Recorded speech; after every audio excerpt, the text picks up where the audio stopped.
I'm Derek Irene. I've been in the real estate business for over 3 decades. I'm an entrepreneur at heart, and I'm always paying attention to real estate trends, industry innovators, and business influencers.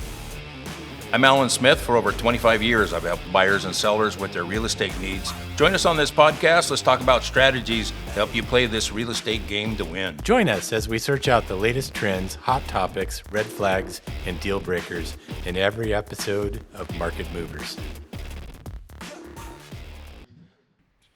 We're rolling. Hey, how about that? It must be time for another podcast. Oh wow! You know, we're How here about that? early at the in the lair at John L. Scott Tacoma North before our meeting, so you might hear a little noise and people coming in, getting ready to go to work, coming to the meetings. It's a real daily functioning office, folks. So Amazing. Yep. So Joe Bauman's over there in the corner doing his normal early morning. He's in here at like 4:30 every day, doing his thing. So here we go.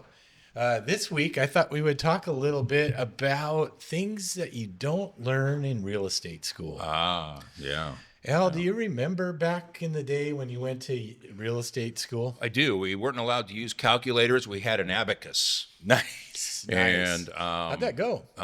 It went okay.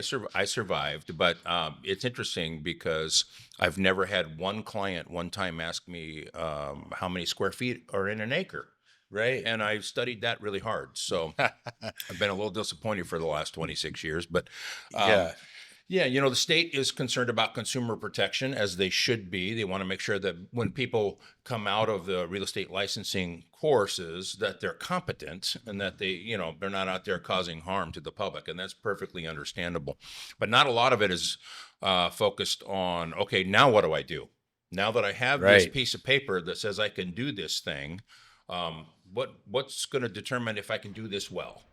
And so that's I think an important topic. And just so you know, for perspective, times have changed. Back in the day when we got our licenses, the general mentality at the brokerage was, hey, you're licensed now, go to work. Yeah. Right? There was really very little training involved after that. You just kind of had to figure it out with your coworkers and on your own. Occasionally your broker would give you a little nugget of wisdom, but I mean, it was a lot different. Now, I mean, it's fairly comprehensive. You get out of your real estate school, sign into your office, and then hopefully they have a program set up to help you get going and really learn the nuts and bolts of the day-to-day activities that we do as brokers. Yeah, back in the day, I think the training program was a 3-word program, hang in there.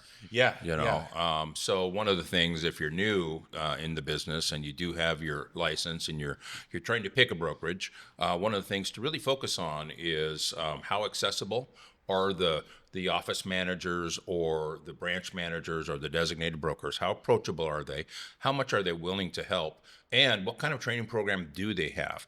Is there a system in place to help you get from A to Z, or is it just kind of haphazard, like a Plinko approach to life? Right. Because as good as you may have been in a previous career, it's nice to have the bumper guards in the bowling alley at first, so that you know that the efforts that you're putting forward are going to pay off, and you're not spinning your wheels and wasting time in other areas just because you saw it on a TV show or something. Absolutely, because the idea is you got to get off to a running start. I mean, you don't have an income.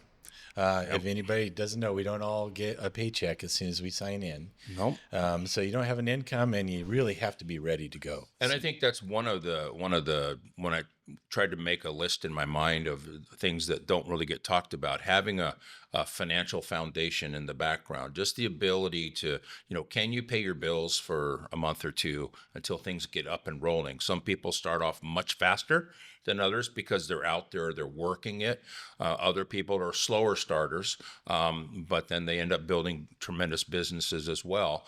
But just having the ability to not be worried about where the next commission is coming from is important, because you really should be focused on your clients and how you can help them, and not where your next paycheck's coming from, because then you start making bad decisions. And that's hard to do when you're, running on empty, right? Yeah. But the thing is, I guess the thing that we've learned over time is that you just have to jump in there, right?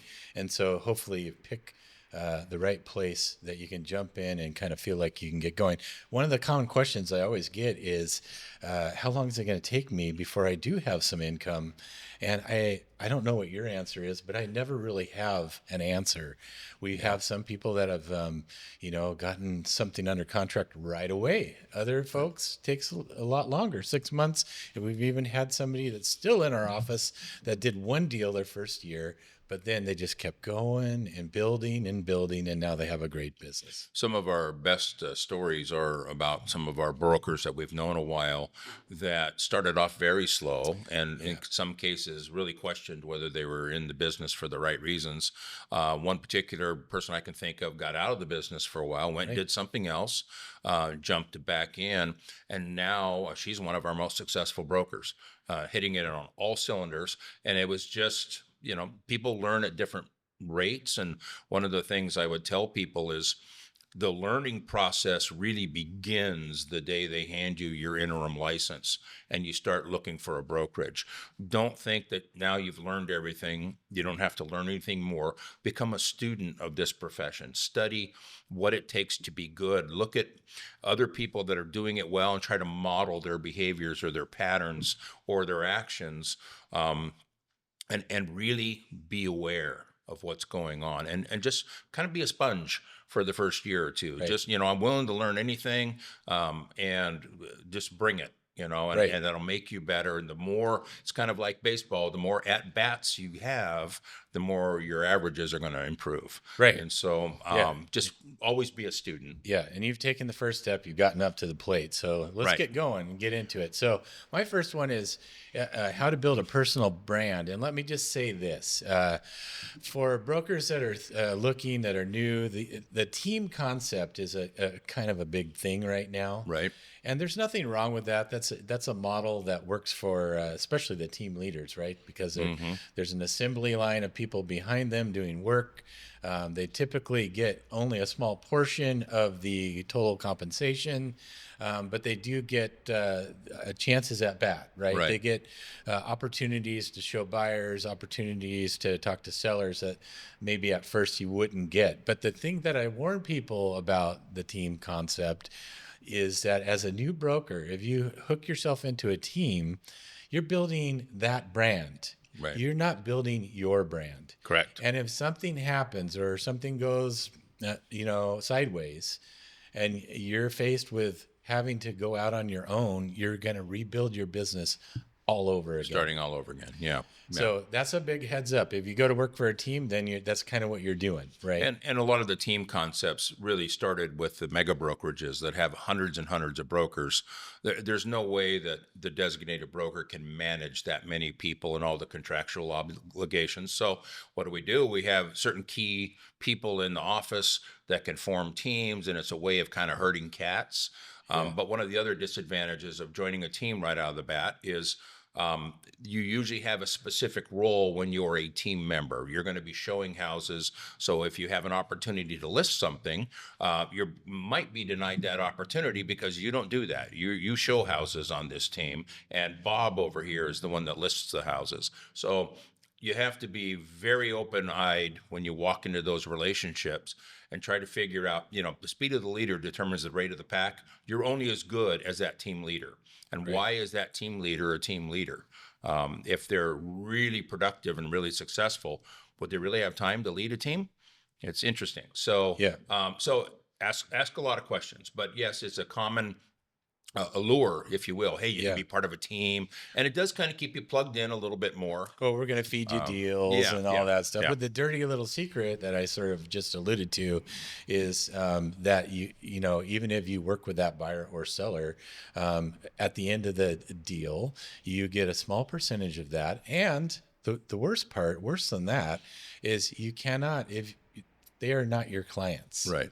They belong to the team leader. Right. So you can't move forward with them and work with them in the future. They're part of your team's database. And I think one of the challenges is, and I'm not trying to bash teams. No, I'm not either. Successful teams out there too. Just got to be real about it. Yeah, one of the challenges too is I don't even as a new broker, I don't know what I'm supposed to ask and Yeah. what am I getting into because I've never done this before. So, am I joining a team that's going to be really good for me and really help me thrive, or am I joining a team that's going to be more restrainative in their practices and stuff? So, Right. so that's just have open eyes. Right. And it just then layering that into building a personal brand. Of course, my best case scenario for a new broker is that you kind of find what you really like about this business, whether it be residential sales, commercial, multifamily, working with veterans, whatever the case may be, and find your people, right? So to find your people, you have to let them know about you, Right. and we'll get into the marketing part in a minute. Yeah, and having them think of you when they think of real estate is key to building that brand. I mean, we want them to think of you personally, and then John L. Scott. Right. And you have to build that over time, and that's how one of the ways you build your brand, in addition to social media and things like that. Yeah. Absolutely. So one of the things that was on my mind is that one of the things the licensing school really doesn't talk much about is, what is this profession really? This profession at its core is a sales and marketing profession. And yes, while it's fun to walk around and look at pretty houses all day and see how people stage their homes and all that kind of, like you see on the TV shows. Right. At the core, this is a sales and marketing profession. So what is sales and marketing? Well, marketing is the art of attracting people to you. And that's where social comes in, and building your brand like you're talking about. And sometimes that takes time. Sales is the art of convincing. So those are two different skill sets. Now, in real estate, the benefit is that selling in real estate is really more about just getting in conversations with people, finding out what they're truly looking for, and helping fill that need. You're not trying to trick people. You're never going to trick somebody into buying a house they don't want to live in. And so it's completely different than a lot of other fields when it comes to sales. Sales is just the word that it's tagged with, but really you're more of a counselor, and it's more of a consultative process.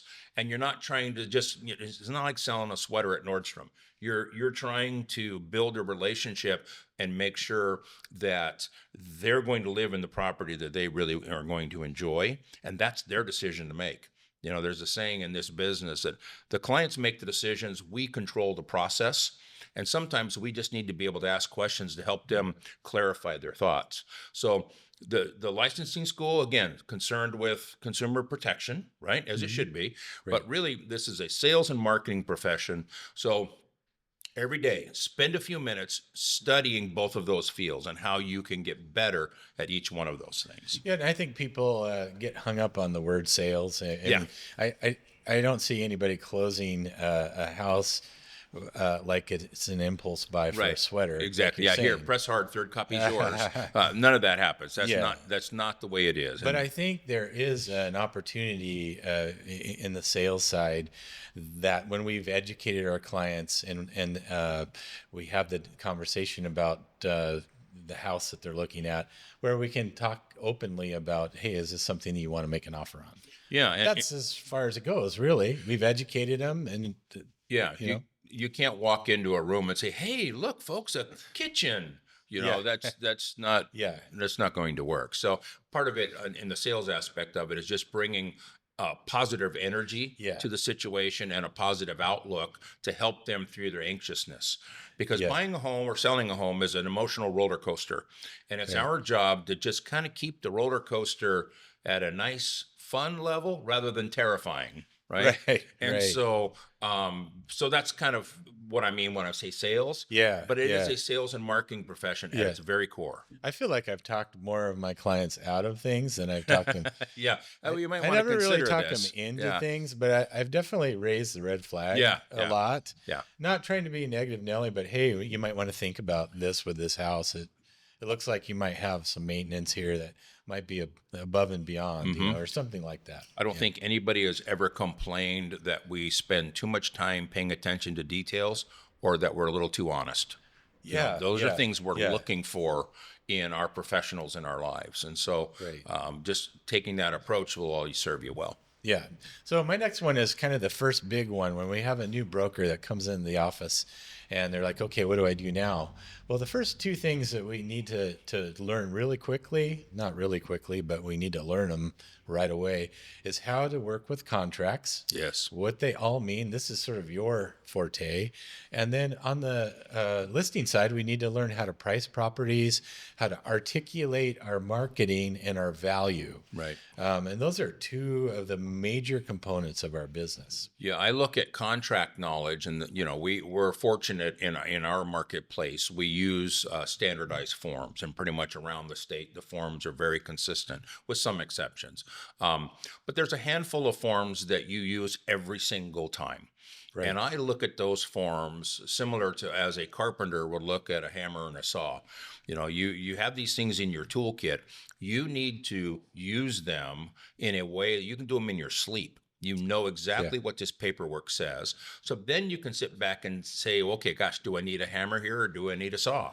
And you can't get creative like that until you know your paperwork cold. So one of the things that we do right out of the gate is we really emphasize our contract forms trainings. Here's what this means if you're a buyer. Here's what this means if you're a seller. That never gets talked about in real estate school because they don't really know, where you're going to go and what your forms are going to be. But it's critical because we're watching out for the best interests of our clients. Yeah, and I think you kind of nail it there. It's not just filling in the blanks. Right. It's explaining what happens if you do this way or that way, right? Yeah. And usually that's a real life story or scenario. Hey, this happened once, and this is why we fill this form out this particular way. Usually, just keep our clients out of trouble. Yeah, there's an old saying that success is based on good judgment. Good judgment is based on experience, and experience is based on bad judgment. Yeah. So I can relate. Part of it is just like, hey, listen, last 3 times we've been in this situation with other folks, we've really stubbed our toes bad. So let's not do that this time. How about this? Here's an option. What do you think? But knowing your contracts, knowing the forms, knowing the listing process, how to price properties correctly, spending time learning the tools that are here at our disposal. So now you can set that knowledge aside and think creatively about how Freeze, you can. Yeah, absolutely. You got to free your mind up so that you can actually think about other Yes. parts of the process of the transaction. Right. Yep. Besides nuts and bolts, right? Exactly. Yeah. Yep. All right. So the next one I think would probably be, we've talked a little bit about it, but it's not really discussed in real estate licensing school how to become self-employed all of a sudden. That's a big one. And if I combine a couple thoughts here, this is a difficult profession to excel at. It takes a lot of effort, a lot of hard work. It's even harder if you have a part-time or hobbyist mental commitment. I know. Right. Now, having said that, I'm not saying that part-time real estate brokers can't succeed because I know many, many that have. But especially transitioning, right? Yes, you still got to make an income. Yeah. But it's because when they're in real estate mode, they're fully engaged. They're 100% engaged. Having said that, I know plenty of full-time real estate brokers that are part-time mentally. Yeah. They don't keep up on changes in our paperwork. They don't keep up on trends in the industry. They don't something drops in our software programs that allow us to set appointments easier. And they're like, hey, what's this? And they're asking that question 6 months later. So having that full-time mental commitment is huge. And then making the transition to being self-employed. We talked about having a little financial nest egg maybe earlier, but just if you come from a background where you've had somebody saying, hey, we have to move these boxes over there by 12 o'clock, it's a pretty regimented work cycle, right? Well, in real estate, you can sit on the computer and look at houses all day, and it kind of feels like work, but you're really not making much progress. You're just kind of you're filling time, and it's easy to confuse activity with productivity. I try to keep it simple. I tell our new brokers, you got to talk to more humans. Yeah. All the sitting in front of computers and looking at houses and even analyzing paperwork doesn't compare to an actual real live client that you need to do a good job for. All of a sudden, all of those little pieces, they become very important. Yeah. And what usually happens is a new broker will wait until they get a client to actually really take this seriously, Yeah. and then they have to learn everything in 5 minutes. Yeah, picture going way, way back. Maybe you were in school and you were in an orchestra or a choir or drama. All the work that you spend behind the scenes, learning your lines, learning the notes, learning this piece, right? All that work is only preparation for the moment when Yeah, you're on stage. yeah, And we're on stage when we're showing houses and when we're in listing appointments. So all the computer work, all the contract knowledge, all the marketing tools that you're tweaking constantly, those are just preparatory to the moment. yeah, And nothing else matters when you're in the moment than that moment. So that's why you've got to get that skill set dialed in as fast as you can so you're comfortable, because we want you to feel competent when you know these things, because when you feel competent, it gives you confidence. yeah. And then you can And go that's out there what and you you need. say, you know what? I know I'm new in this business, but gosh, I know more about these 8 addenda in this real estate contract than any client will ever know. That gives me confidence. I know what I'm talking about. Now let's go find the house you want to live in, because that's the fun part, right? Yeah, and that's the So, way you can also compensate for being new, is just to know everything inside and out. yeah. Know the local marketplace inside and out. Know the forms inside and out. You're going to beat out 99% of the other brokers just with that. And if you answer your phone on Yeah, top of there you that, go. you are in the top 1%. Wait a Isn't minute. that You mean something? these cell phones, you can actually make calls? You can make calls with them Wow. and Okay. listen to voices and Here everything. I've been spending all my time on MySpace. Wow. I'll have to look at I that. mean, So, that MySpace is pretty cool. yeah. Well, another thing I was going to bring up is, and maybe I shouldn't, but the T word here, taxes. Oh, geez. Okay. Thanks, Alan. So they don't talk about this at all, but as a self-employed business person, you have certain tax benefits that are at your fingertips that you don't as a W-2 employee. So you should spend some time, get an accountant. Don't trust me. This is way above my pay grade here. But you should spend some time finding a good accountant that understands self-employed business people and all of the deductions that Yeah. you have at your fingertips. And then you need a good record keeping system, because there was one year when I really started knuckling down. I had over $3,000 in mileage deductions because drove a lot that year on appointments, and it's just the way that year worked out. But if I hadn't been keeping track of these things, I never would have thought, oh God, yeah, I'm probably have a couple $100 or whatever. So get with a good CPA, a good tax advisor that knows self-employed, especially if they know the real estate field. That's even better, because you do have options, and you want to make sure you're setting money aside on every closing. Because remember, as a self-employed independent contractor, taxes are not withheld every time you get a check. So you get a nice big fat commission check. You need to set some money aside to handle those taxes and self-employment tax and all these things. So don't put that on the back burner and figure it out on year 8. It's good to figure it out right out of the gate. Just another thing to put in the toolkit, saying, okay, I need to become a student of this. Yeah, and sometimes you learn from others. I remember when I first started, there was a gentleman that paid himself a regular paycheck every month, Mm-hmm. and he was a real estate broker. Yeah. And I was like, "How do you do that?" And so he kind of showed me the ropes. Well, I worked really hard. I kind of saved up a little nest egg, and then I started paying myself kind of a regular check so that it evened out the highs and lows in my business. It also did some other things for him. I'm not an accountant, but it enabled him to set up an LLC and avoid self-employment tax by paying himself a regular paycheck. Yeah. So those are things you need to explore with your accountant, but it's important, right? We see a lot of new brokers that, might have a great first year, and like you said, they put all those checks in the bank and and lived with that money, Yep. lived on it, and then at the end of the year, oh, taxes. Well, we know plenty of real estate brokers who have a great year, and they spend it on two things. They spend every bit of money they get on Bayliner and Harley Davidson. And at the end of the year, they've got nothing except, gosh, what do I do now? So Yeah. having a financial plan and having some wisdom there is going to help you out in the long term. Yeah. And that's in any role in life, really, but especially this one because no taxes are being withheld on your compensation. Right. And don't buy a bay liner anyway. Okay, well, I did that to a boat guy, which of course, No, I'm just kidding. so the boat snob comes They're out very here. affordable boats, Yeah, and no, sometimes I they're get really it. cool. Yeah. So, okay, so we touched on taxes, which is not the fun part. What about social media and digital marketing, things that we're doing like this right now? I mean, you and I probably our first choice wouldn't be to make videos all the time, right? No, it's not my natural Yeah, thing, you know. but we feel a need for it, and on multiple levels, right? Yeah, we see too many opportunities where, gosh, if so and so had just had this knowledge or this information up front, they would have saved themselves so much time and trouble.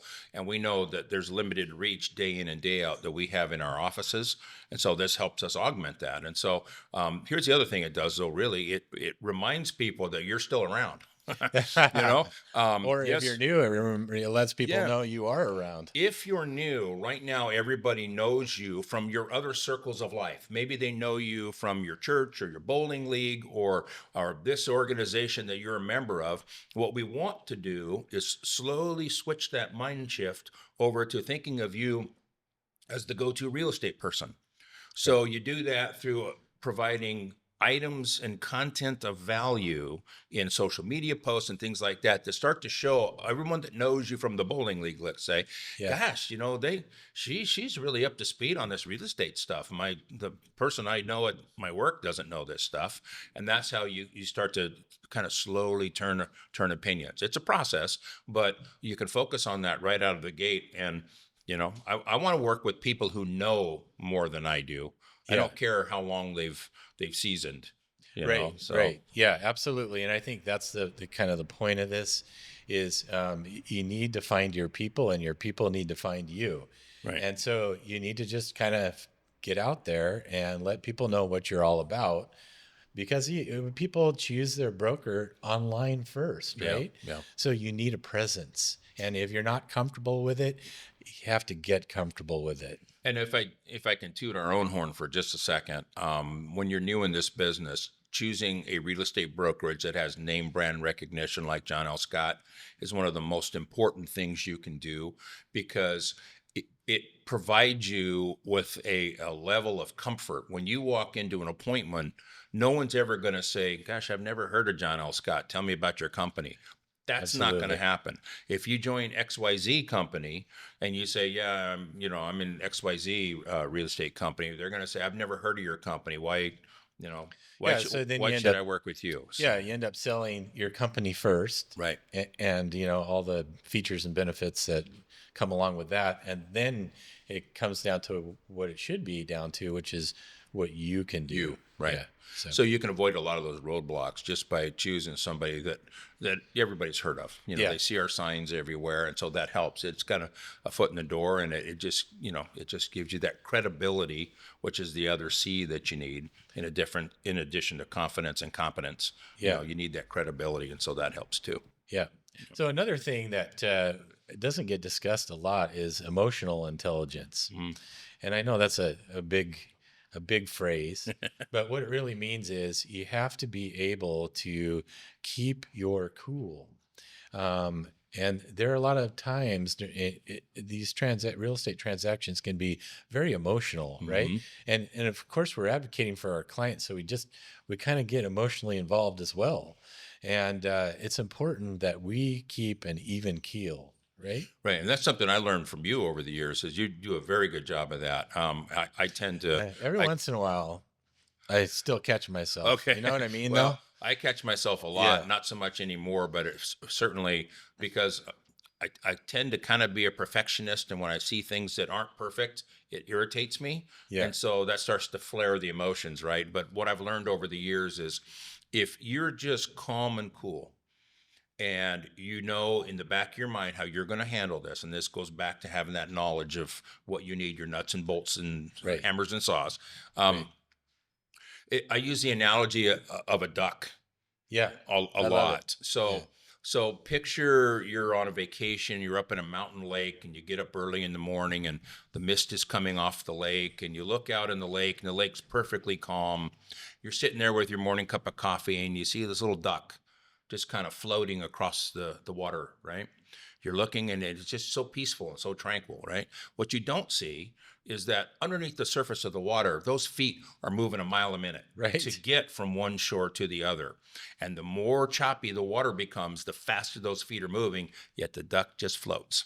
And so when life really starts pushing hard on you, just remember, be a duck.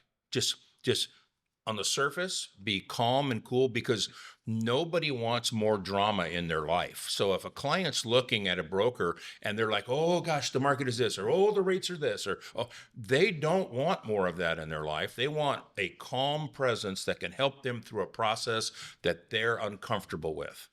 Yeah. And if you can be that person, and sometimes you have to learn how to be that person, that goes a long way towards building these relationships with people. Yeah, especially in transaction, I think is when the rubber meets the road with this sort of mentality of just keeping calm, right? Because I've seen it over the years a lot where the emotions kind of rise up, and our broker might say something to our client that raises their emotions unnecessarily, like, Right. oh, I can't believe what the buyers did now. Yes. Stuff Right. like that. Right. Right. It's not necessary. No. If you need to tell your client something, you can tell them in a way that doesn't raise everybody's emotions. Yeah, and a lot of times what will happen is the relationship between the two brokers is critical. Very If important. there's one broker on the listing side and the other broker on the buying side, brokers can cause drama because their egos get in the way.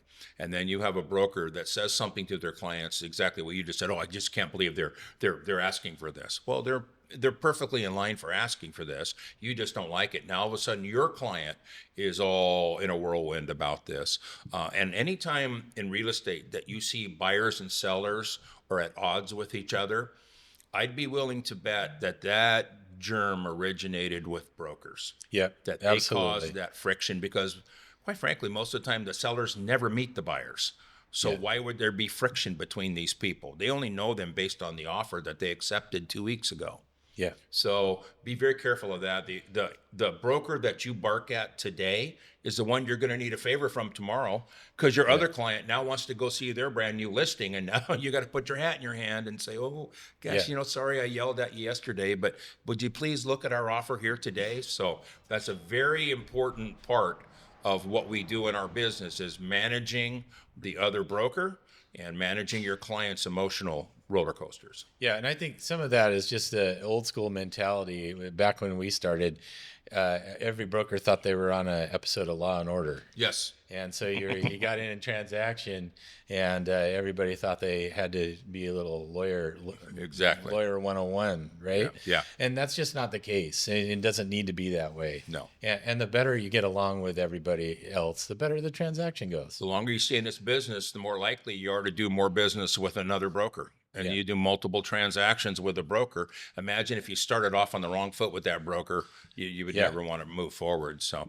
and on a lighter note too, there's a lot made in real estate licensing school about knowing titles and reading meets and bounds descriptions, and all of that's very important as a foundational level. But just know that you're going to have partners as you build your business. You're going to have people in the title industry that you can lean on. You're going to have people in the escrow world that you can lean on.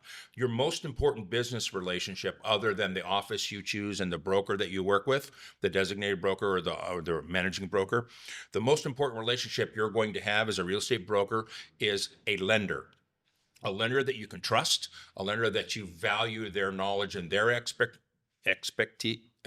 what's I know the what word you're I'm trying looking to for? say. Expertise. Thank you. Expertations. Yes, I've done this before.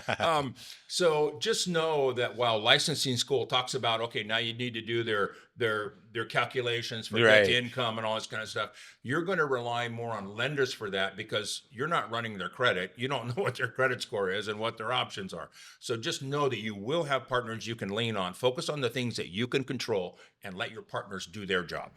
All right. It looks like we're bumping up against some time, so let's pick off the last two or three all in one swath. self-motivation and resilience, along with client retention and referrals. And then we'll end it with burnout. Yeah. So you need to be able to treat people with so much respect that they would be crazy not to hire anybody else. Yeah. And you ultimately want to reach a point where your clients are having coffee with their friend, and their friend says, gosh, I'm thinking about selling a house, or I'm thinking about buying a house. Your client should be reaching in their pocket, looking for your card, saying, oh my gosh, you got to call so-and-so. They're awesome. And you don't do that by focusing on the transaction. You do that by focusing on the relationship. What's truly important to them in the next place that they buy. Let's say they're buying a house. What's truly important to you? Is it location? Is it security? Is it the commute? You know, how do I get, what's really important to them? It's not what it's important to you.